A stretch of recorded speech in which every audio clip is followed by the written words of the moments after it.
নমস্কাৰ সকলোকে স্বাগতম জনাইছো কম্পিউটাৰ এক্সামৰ প্ৰথমটো ক্লাছলৈ প্ৰেক্টিকেল ক্লাছলৈ যিসকল ক্যান্ডিডেটে আমাৰ প্ৰেক্টিকেল ক্লাছ ল'ব বিচাৰে আপোনালোকে আমাৰ বিশ্বাসী বন্ধু চেনেলটো সাবস্ক্ৰাইব কৰি থবলৈ নাপাহৰিব বিশ্বাসী বন্ধু চেনেলত আপোনালোকে বিভিন্ন ধৰণৰ এক্সামৰ লগতে বিভিন্ন ধৰণৰ চৰকাৰী চাকৰি আপডেট আপোনালোকে পাব গতিকে আজি প্ৰেক্টিকেল ক্লাছটোত আমি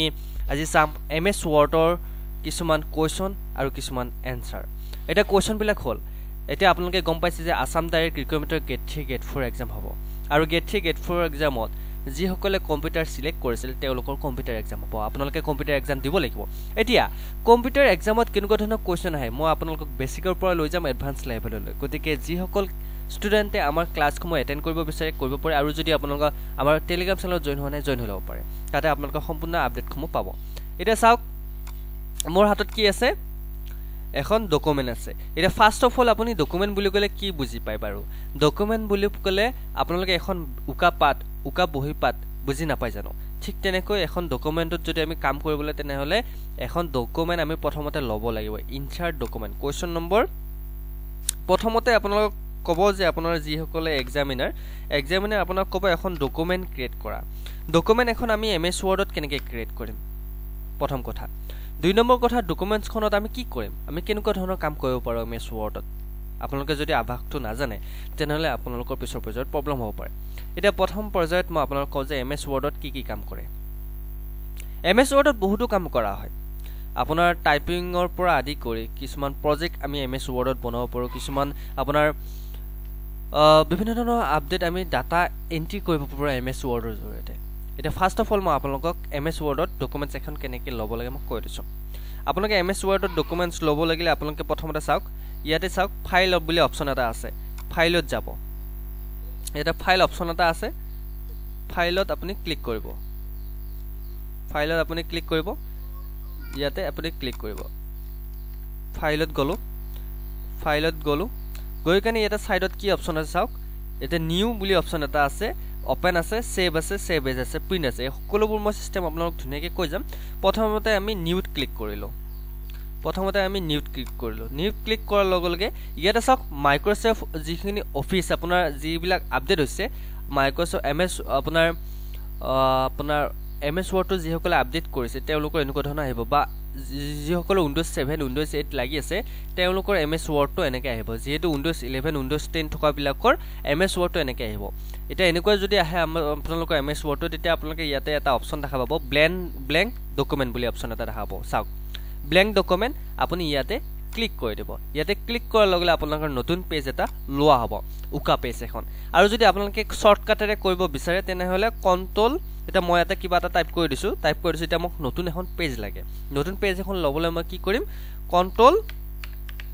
কন্ট্ৰোল প্লাস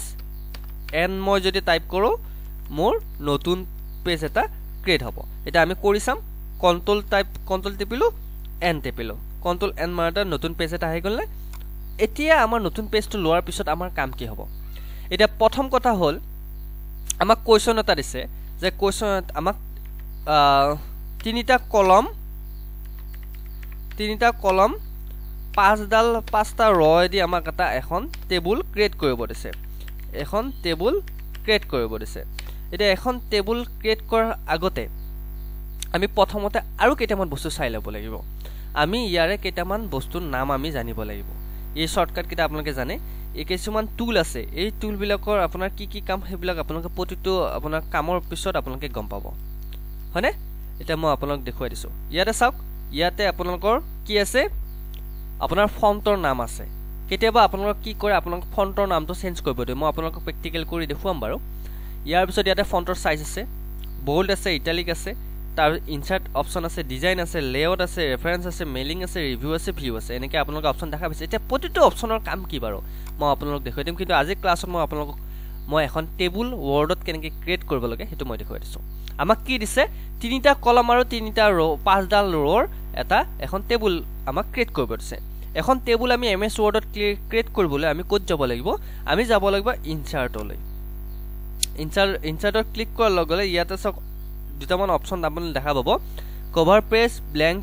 পেজ ব্ৰেক ইয়াতে আপুনি নাচাব তাৰ পিছত আপোনালোকে চাব ইয়াতে আছে টেবুল কি আছে টেবুল অপচনত আপুনি ক্লিক কৰি দিব টেবুল অপচনত ক্লিক কৰি দিয়াতে চাওক আপোনালোকে এনেকে ললেও ল'ব পাৰে আপুনি ইনসাৰ্ট টেবুল বুলি মাৰিলে ল'ব পাৰে এতিয়া চাওক ইয়াতে কলম আৰু ৰ আছে আমাক কোৱেশ্চনটোত কি সুধিছে কোৱেশ্চনটোত আমাক দিছে তিনিডাল কলম কলমটো আপোনাৰ কেনেকুৱা থিয়কৈ যিবোৰ থাকে সেইবিলাক কলম বুলি কোৱা হয় আৰু পথালিকৈ যিবোৰ থাকে সেইবোৰক কি বুলি কোৱা হয় ৰ বুলি কোৱা হয় আমাক কলম কেইটা লাগিব বুলি কৈছে তিনিটা লাগিব ওকে আৰু ৰ কেইটা লাগিব বুলি কৈছে ৰ লাগিব আমাক পাঁচটা হল পাঁচটা ৰ হল এটা আমি ওকে কৰি দিলো ওকে কৰি দিতে চাওক পাঁচটা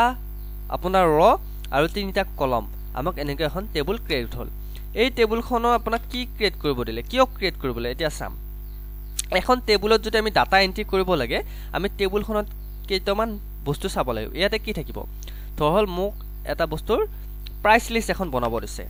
প্ৰাইস লিষ্ট হয়নে প্ৰাইস লিষ্ট বনাব দিছে প্ৰত্যেকটো আপোনাৰ প্ৰডাক্টৰ ইয়াতে নামবোৰ ক্ৰিয়েট কৰিলো মই ধৰা হল ইয়াতে কি ক্ৰিয়েট কৰিম ৰাইস তাৰ পিছত ডাল তাৰ পিছত আৰু কি থাকিল কুকুম্বাৰ পটেটো টমেটো এটা চাওক টমেটো আমাক এনেকুৱা এখন প্ৰাইস লিষ্ট কিনিলো ৰাইস আমি কিমান কিনিলো 50 কেজি ৰাইস কিনিলো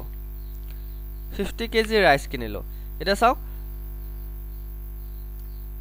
ইয়াতে ওয়াৰ্ডত এটা কথা আপোনালোকে মন কৰিব লাগিব এইবিলাক ৰঙা ৰঙা আজ দেখা পাইছে নে এই ৰঙা ৰঙা আজবোৰ কিয় আহিছে কেতিয়াবা আপোনালোকে আপোনাৰ এক্সামিনাৰে খুদিব পাৰে যে এটা আপোনাক এটা পেৰাগ্ৰাফ আপোনাক ডিটিপি কৰিব দিলে টাইপ কৰিব দিলে পেৰাগ্ৰাফটো টাইপ কৰাৰ পিছত আপোনাৰ কিছুমান আপোনাৰ এনেকৈ ৰঙা ৰঙা আজ তলত আহিব পাৰে এটা এই ৰঙা ৰঙা আজ কেইডাল তলত যেহেতু আহিছে আপোনাক এক্সামিনাৰে খুদিব পাৰে কিয় আহিছে আপোনাৰ এক্সামিনাৰে খুদিব পাৰে এই ৰঙা ৰঙা আজবোৰ কিয় আহিছে তেতিয়া আপোনালোকে হেতু অনুমান কৰি ল'ব লাগিব আপুনি যেটো ওয়াৰ্ড লিখিছে বা যেটো সেন্টেন্স লিখিছে যেটো প্যাৰাগ্ৰাফ লিখিছে সেই প্যাৰাগ্ৰাফ বা সেন্টেন্সটো ভুল হৈ আছে হেতু মনত ৰাখিব কি হৈ আছে ভুল হৈ আছে গতিকে হেতু আপোনালোকে কেনেকৈ শুধৰণি কৰিব আপোনালোকে চাইলক এটা প্যাৰাগ্ৰাফ যদি আপোনালোকে টাইপ কৰিছে সেই প্যাৰাগ্ৰাফটোত যেতিয়া ৰঙা ৰঙা চিন আহিব হেতু নিশ্চয়কৈ ভুল হ'ব আৰু কিস্তিয়াবা কি হৈ যায় কেতিয়াবা আপুনি সঠিককে কিছুমান বস্তু লিখিলেও ৰঙা ৰঙা আজ আহি যায় কিন্তু আপোনাৰ ভুল নহয় যেনে মানুহৰ নামত এনেকুৱা ৰঙা ৰঙা আজবোৰ আহিব 100% sure মই আপোনালোকক প্ৰ্যাকটিক্যাল কৰি দেখুৱাই দি আছো এটা ধৰা হল তলত মই টাইপ কৰিছো মিন্টু বুলি কোনো ধৰণৰ ইয়াতে ডিকশনাৰীত এড কৰা নাই গতিকে মিন্টুত যদি আমি এন্টাৰ মাৰি দিও মিন্টুত ৰঙা ৰঙা আজ আহিব কিন্তু এটো মানুহৰ নাম শুদ্ধ হয় নে নহয় এটো মানুহৰ নাম শুদ্ধ গতিকে মিন্টু কিছুমান এনেকুৱা ওয়াৰ্ড আছে এনেকুৱা আপোনাৰ নাম আছে সেইবোৰত আমি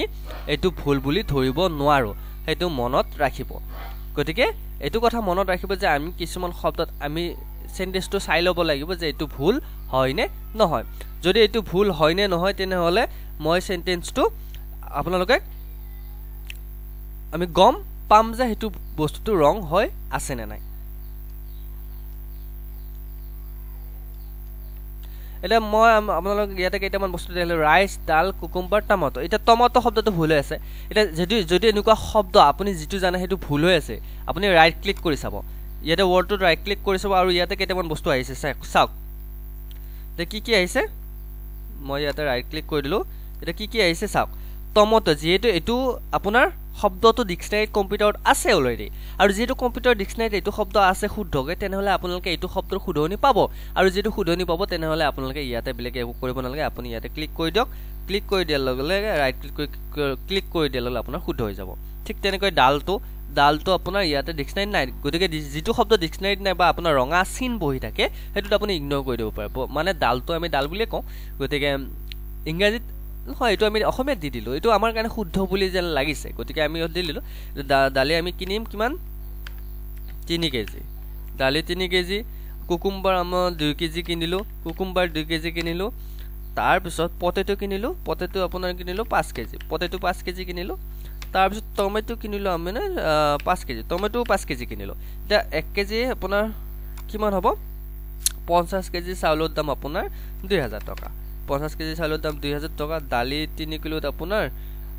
হ'ব 240 টকা 2 কেজি কুকুম্বাৰত আপোনাৰ ধৰ হল 80 টকা তাৰ পিছত পটাটো ধৰলো আপোনাৰ 70 টকা 2 কেজিত 25 টকাকে টমেটো ধৰিলো 50 টকাকে 100 টকা এনেকৈ আমি প্ৰাইস লিষ্ট এখন বনালো এতিয়া এই প্ৰাইচ লিষ্ট যেন লগা হৈছে নেকি নিশ্চয়কৈ নাই হোৱা এতিয়া আমি কিছুমান কাম কৰিম আমাক এতিয়া কি কৰিব দিব এই যিটো আপোনাৰ প্ৰথম যিটো লাইন আপোনাৰ প্ৰাইচ লিষ্ট বুলি যিটো শব্দ হেতু হল টাইটেল সেই শব্দটো আপোনাক কি কৰিব দিব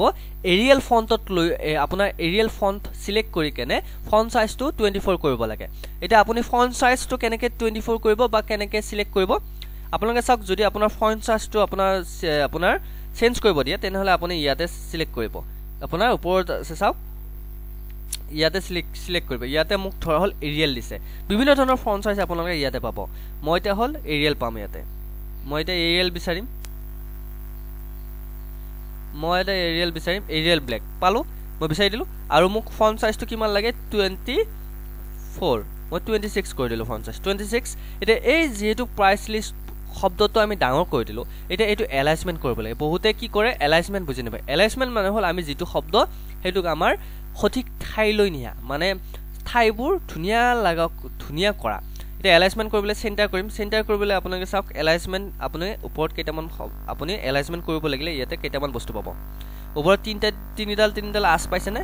এই মাজৰটো হল চেন্টাৰ এটো হল ৰাইট সাইড এটো হল লেফট সাইড আৰু এটো হল জাস্টিফাই আপোনাক জাস্টিফাই এলাইনমেন্ট বুলি কয় দে এটো মনত ৰাখিব জাস্টিফাই কৰিবলৈ এটা আমাক প্ৰাইস লিষ্ট যেটো শব্দ আমাক মাজত লাগে মাজত মানে চেন্টাৰ গতিকে আমি এনেকে স্পেস মাৰি এনেকে চেন্টাৰত নিব নালাগে স্পেস মাৰি চেন্টাৰত নিয়টো ভুল আমাক এটা ক্লিকতে চেন্টাৰত নিব লাগে কেনেকৈ নিম আমি সিলেক্ট কৰি ললো লৈ কেনে আমি চেন্টাৰত ক্লিক কৰি দিয়া ললে মাজত আহি গল চাওক আহি গলে এতিয়া আমাক এই প্ৰাইস লিষ্ট যেটো শব্দ হেতুত কালাৰ কৰিব দিছে কালাৰ আমাক ৰেড কালাৰ লাগে কৰি দিলো কালাৰ কৰিব লাগে আপোনালোকে কি কৰিব ওৱৰ্ডটো যেটো শব্দ হেতু আপুনি সিলেক্ট কৰিব কৰি কেনে আপুনি ওপৰত এইটো চাওক ইয়াতে আছে ইয়াতে আপোনালোকে ক্লিক কৰি দিব ইয়াতে ক্লিক কৰি দিলে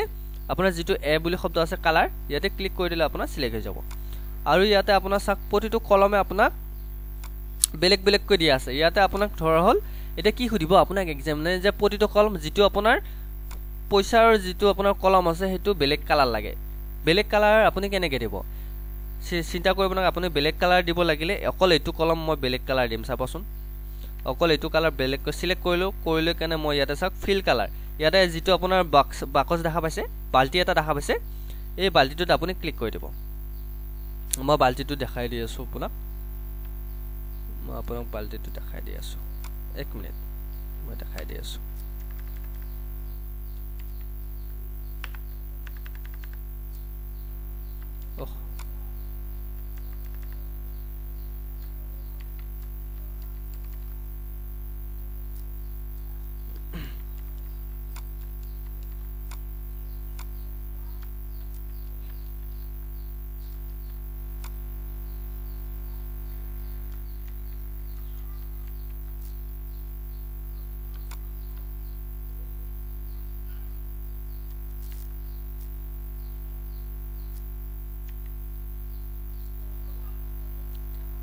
এটা চাওক মই বালটিটো আপোনাক দেখুৱাই দি আছো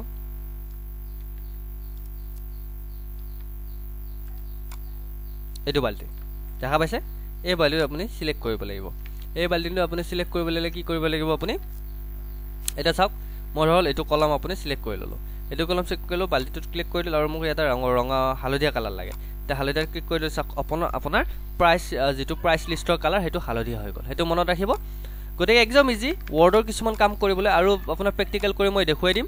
গতিকে প্ৰত্যেকটো প্ৰেক্টিকেল আপোনাৰ ক্লাছটো আপোনালোকে এটেন্ড কৰিব তেতিয়া আপোনালোকে গম পাব এটা মোক আপোনাক কি কৈছে প্ৰথম যেটো কলম মোৰ যেহেতু এটো ডাঙৰ হৈ গৈছে মই আপোনাৰ এটো ভুল হৈ গল ভুল হৈতে মই এটো ডিলিট কৰিব লাগে কেনেকৈ ডিলিট কৰিম আমি টেবুল এখনৰ প্ৰথম ৰটো আপুনি ডিলিট কৰিবলৈ সিলেক্ট কৰি লব কৰি কেনে ৰাইট ক্লিক কৰিব ৰাইট ক্লিক কৰি গম পাইছ না মাউসৰ ৰাইট ক্লিক কৰি কেনে এটা ডিলিট সেল বুলি অপচন এটা পাব ডিলিট সেলত ক্লিক কৰি দিলো ক্লিক কৰিলে ডিলিট এন্টায়াৰ ৰ এটো ক্লিক কৰি দিলো ওপৰ হেইটো ডিলিট হৈ যাব চাই লওক ডিলিট হৈ গল একদম সহজ পাৰিবনে এটা মোক আপোনালোকে ইয়াতে প্ৰেক্টিকেল কৰি মোক ঘৰত আপোনাৰ প্ৰেক্টিকেল কৰিব কৈ কেনে মোক কমেন্ট কৰিব যে আপোনালোকে কি বুজি পোৱা নাই বা কি কৰিব পৰা নাই আৰু নেক্সট আমি চাম ওৱৰ্ডৰ আৰু কিছুমান বস্তু আমি পিকচাৰ কেনেকৈ এড কৰিম টেবুল এখনত আমি কেনেকৈ আপোনাৰ ফৰ্মুলা ইউজ কৰিম লেআউট কি বস্তু ৰেফাৰেন্স কি বস্তু আমি নেক্সট ক্লাছত চাম গতিকে আজি বিশ্বাসী বন্ধুৰ আমাৰ কম্পিউটাৰ ক্লাছটো প্ৰথম ক্লাছটো কৰি কেনেকুৱা পালে জনাম লাভ যদি বুজুৱাত মোৰ হোৱা নাই আপোনালোকে মোক কমেন্ট কৰিব আৰু বহুত বস্তু আছে আমি কম সময়ত যেহেতু লৈ আহিছো ক্লাছটো গতিকে মোক কমেন্ট কৰি জনাব কেনেকুৱা আছে আজিলৈ মই এৰিছো উন্নত ভিডিঅ'ত আকৌ লগ পোৱাৰ প্ৰতিশ্ৰুতিৰে জয় হিন্দ জয় অসম